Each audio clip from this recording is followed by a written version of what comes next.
Good morning बच्चों, कैसे हो आप सब। तो आज हम पढ़ेंगे हमारा chapter 5 Anita and the honey बीज। इस चैप्टर में हमें मधुमक्खियों और शहद के बारे में बताया गया। तो जो शहद है और मधुमक्खी पालन है उसका हमारे भारत में बहुत लंबा इतिहास है। तथा जो हनी है, शहद है, वो पहला ऐसा मीठा भोजन है जिसे हमारे भारतीय लोग जो पहले गिरी कंदराओं में और फॉरेस्ट में रहते थे उन्होंने टेस्ट किया था। तो भारत में ऐसे बहुत से पुराने रिकॉर्ड मिलते हैं जिससे हमें ये पता चलता है जो मधुमक्खी पालन है वो पुराने भारत जो गिरी कंदराओं में रहने वाले लोग भी करते थे। ये पता किसे चलता है हमें पेंटिंग से। तो मधुमक्खी पालन के लिए जो भी रॉ मटेरियल चाहिए होता है, कच्चा माल चाहिए होता है, वो नेचर में फ्री मिलता है। वो क्या है? पोलन और नेक्टर। पोलन होता है पराग, नेक्टर क्या होता है? रस, अमृत, जो फूलों से मिलता है, यानी फूलों का रस। जो शहद है वो मधुमक्खी के छत्ते में बनता है। जो मधुमक्खी का छत्ता है उसे बनाने के लिए कोई एक्स्ट्रा स्पेस की ज़रूरत नहीं होती। जो बी कीपर है, मधुमक्खी पालन करता है, उसे क्या चाहिए? सिर्फ अपने थोड़े से घंटे चाहिए हफ्ते में उनकी देखभाल करने के लिए मधुमक्खियों की। और वो इसे अपना पार्ट टाइम बिजनेस भी बना सकता है, यानी और काम करते हुए साथ साथ कर सकता है।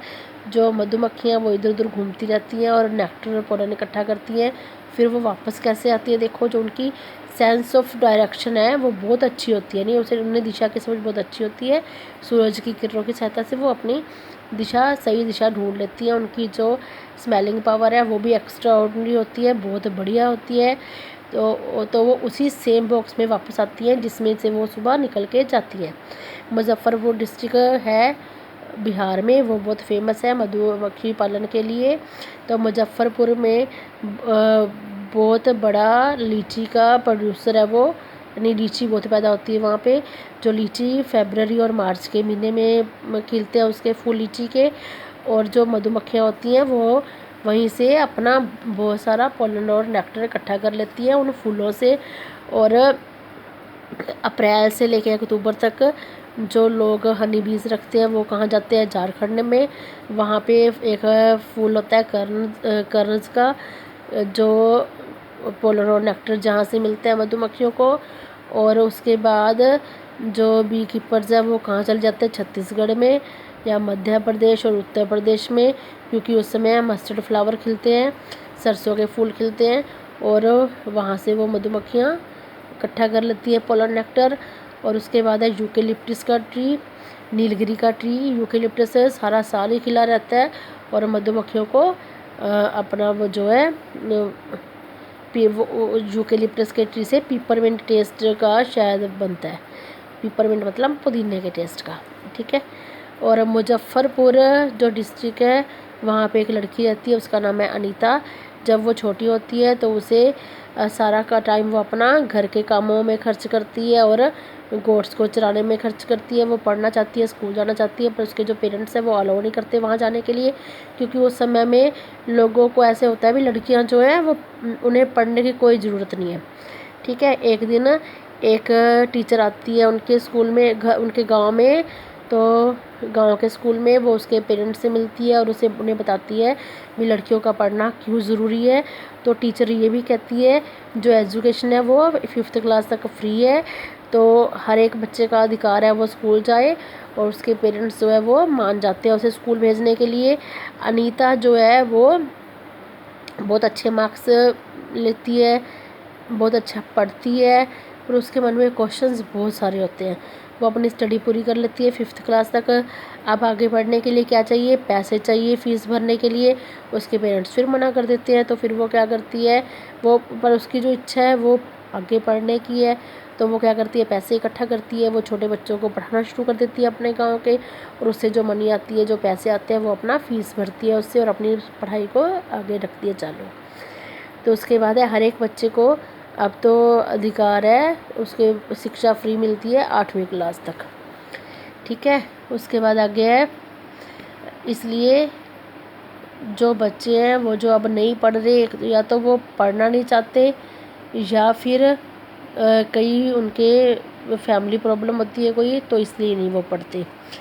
तो अनीता जो है फिर वो गांव के जो और बच्चे हैं उनके पेरेंट्स से भी बात करती है, और लड़कियों को स्कूल भेजने के लिए अब जो उसके पेरेंट्स हैं वो भी उसकी हेल्प करते हैं। उसकी माँ क्या करती है, घर के काम में करना शुरू कर देती है, क्योंकि पहले अनीता करती थी और उसे पढ़ने के लिए समय मिल जाता है। अनीता बहुत क्या है, हार्ड वर्किंग गर्ल है, मेहनती है। तो वो स्टडी के साथ साथ वो एक कोर्स करती है, जो कोर्स जो गवर्नमेंट द्वारा शुरू किया गया है बी कीपिंग का, वो करती है। वो सीखती है। बी अक्टूबर से लेके दिसंबर तक का बेस्ट टाइम होता है बी कीपिंग के लिए, क्योंकि इस समय क्या होता है, हनी बीज अंडे देती हैं। ठीक है, इसी टाइम वो सीखती है मोटरसाइकिल चलाना, और पर वो किसी को नहीं बताती भी उसने मोटरसाइकिल चलाना सीख लिया है। वो बच्चों को पढ़ाकर कितने पैसे इकट्ठे करती है, 5,000 रुपये इकट्ठे करती है। और सितंबर में वो 2 बॉक्स खरीद के लाती है बीज के। वो कितने के होते हैं, 2,000 ईच, नहीं एक 2,000 का होता है। और उसके लिए वो क्या करती है, जो बाकी पैसे बच जाते हैं उसके लिए वो उसके सिरप बनाने के लिए हनी बीज की शुगर लेके आती है, और साथ में मेडिसिन लेके आती है उसके बी हाइव्स को साफ़ करने के लिए।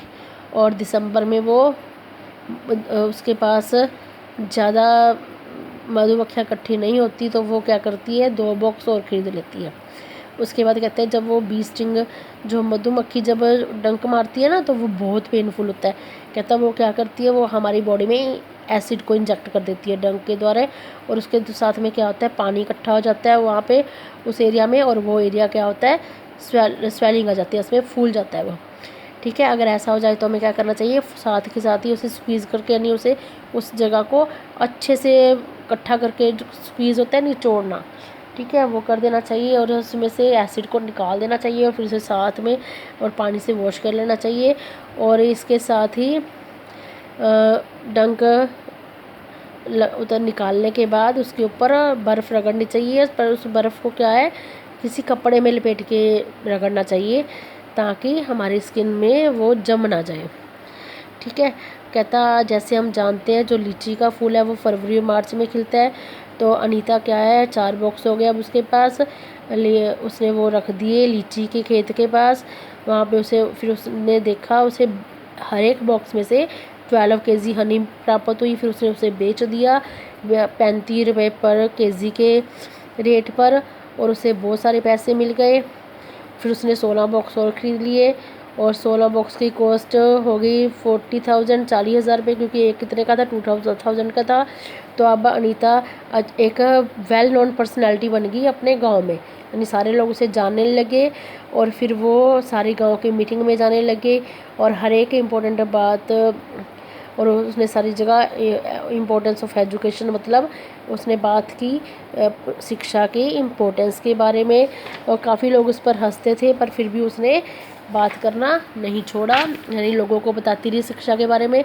अब जो उसके पेरेंट्स हैं वो भी उसका साथ देने लगे, उसके पापा मधुमक्खियों की देखभाल करने लगे, और उसकी माँ जो थी वो उनके लिए शुगर सिरप बनाने लगी।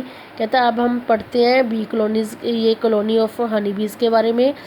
और इसमें क्या है, ये जो हनी बी का जो घर होता है उसे क्या कहते हैं, बी हाइव कहते हैं। और बी हाइव में तीन तरह की मधुमक्खियाँ होती हैं, एक तो क्वीन बी होती है, एक मेल बीज होती है, और एक वर्कर बी। जो क्वीन बी है वो क्या देती है, अंडे देती है, और वर्कर भी बहुत सारा काम करती है। वो छत्ते को साफ़ करती है, हाइव को, और नेक्टर इकट्ठा करती है फूलों से, और छोटी यंग बीज की देखभाल करती हैं, और वो साथ में छत्ता भी बनाती हैं, हाइव भी बनाती हैं। वो इधर उधर उड़ती रहती हैं नेक्टर को ढूंढने के लिए। जब उन्हें नेक्टर मिल जाता है तो वो एक स्पेशल काइंड का डांस करती हैं, और उसके साथ ही वो सभी मधुमक्खियों को वहाँ बुला लेती हैं भी वहाँ पे नेक्टर है। कहता उसके बाद है, कहता और बहुत सारे होते हैं जो हनी बीज के साथ रहते हैं, इंसेक्ट होते हैं। वो कौन कौन से, एंट्स, कीड़ी, टर्माइट दीमक, और वास्प, ततैया। ठीक है, अब कहता है ये एंट्स हैं, ये अंटार्कटिका मतलब दक्षिण ध्रुव में नहीं रहती। जो जहाँ पे वो रहती है उन्हें एंट रहती हैं, उन्हें क्या बोलते हैं, हिल, एंट हिल बोलते हैं।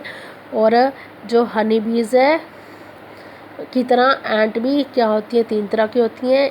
एक क्वीन एंट होती है, वो अंडे देती है, और सोल्जर एंट होती हैं वो लुक आफ्टर करती हैं और नेस्ट की देखभाल करती हैं। वर्कर एंट होती हैं जो भोजन को इकट्ठा करती हैं और साथ में उसे नेस्ट तक लेके आती हैं। जो स्वीट फूड है बॉडीज़ ऑफ डेड इंसेक्ट है, और उनके फेवरेट फूड होते हैं एंट्स के मीठा भोजन और मरे हुए जानवरों की बॉडीज़, ये उनका फेवरेट फूड होता है। जो एंट कॉलोनीज होती हैं उनमें बहुत सारी मिलियंस ऑफ एंट्स रहती हैं, ठीक है। मोस्ट एंट्स आर ब्लैक, सारी एंट्स ज़्यादातर ब्लैक होती हैं और इनमें से कुछ कुछ ब्राउन और येलो भी होती हैं, यानी इन कलर्स के कम्बिनेशन की होती है। जो हनी है वो खाने में बहुत मीठा होता है। अब हनी के बारे में पढ़ रहे हैं हम लोग। इसका कलर जो है वो उसके फ्लेवर है जो है वो डिपेंड करता है भी उसने नेक्टर कौन सा मिला हो, यानी जौन से फूल का नेक्टर होता है उसका हनी का कलर और उसका जो टेस्ट है वो उसी के अकॉर्डिंग होता है, ठीक है। कई बार वो डार्क ब्राउन कलर का होता है और इसका कलर और टेस्ट अलग अलग होता है, वो डिपेंड करता है भी कौन से फूल से लिया गया है वो, ठीक।